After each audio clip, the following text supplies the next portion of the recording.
નમસ્કાર સર, મારું નામ છે જ્યોતિ ચૌહાણ. જી અહીંયા તમારું ખૂબ ખૂબ સ્વાગત છે. તમે તમારું નાનકડું અગર ઇન્ટ્રોડક્શન આપતા હોય. વિનય દવે નામ મારું. હું લેખક, ગીતકાર, અભિનેતા અને દિગ્દર્શક છું. સાથે સાથે ન્યૂઝપેપરમાં કોલમ્સ પણ લખું છું. તમારો સાહિત્ય સાથેનો બહુ જ ઊંડો એક સંબંધ હોય એવું લાગે છે.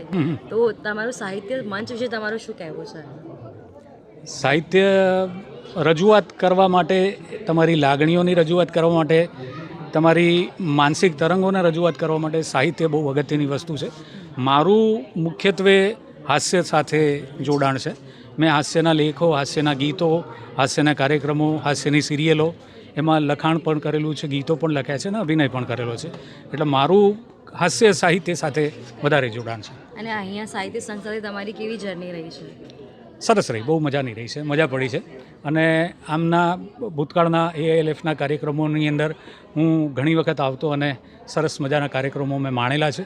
આજે આ કાર્યક્રમની અંદર ગીતકાર તરીકેની મારી જે સફર રહેલી છે એના વિશે વાત કરવાની છે, એટલે એમાં પણ મજા જ પડશે મને ખાતરી છે. થોડું સર તમે અમને અગર કહેશો. ગીતકાર તરીકે મેં ઘણા બધા ગીતો લખેલા છે, હિન્દી અને ગુજરાતીમાં ખાસ કરીને. હિન્દી ફિલ્મ સાથે પણ મારું જોડાણ છે. હિન્દી ફિલ્મના ખૂબ જાણીતા થયેલા અને હિટ થયેલા ગીતો છે. માધુરી દીક્ષિત મિલી રસ્તે મેં, ખાએ ચને અમને સસ્તે મેં, સાથે એક મેરી મરજી, આ જાણીતું ગીત હતું દેવાંગનું, દેવાંગ પટેલ સિંગરનું. એની સાથે એક બીજું એક જલસા કર બાપુ જલસા કર, જાય બધા તેલ લેવા જલસા કર, આ ગીત છે. આ બધા ગીતોના લિરિસિસ્ટ તરીકે મેં કામ કરેલું છે.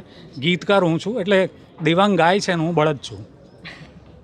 અચ્છા સર, તો અગર તમે સાહિત્યકાર, અત્યારના યુથ તમને જાણીને સારું લાગ્યું હશે કે બધા જોડાઈ રહ્યા છે સાહિત્ય સાથે, તો તમે આટલો અનુભવ ધરાવ્યા પછી અમને શું એક મેસેજ આપવા માંગશો?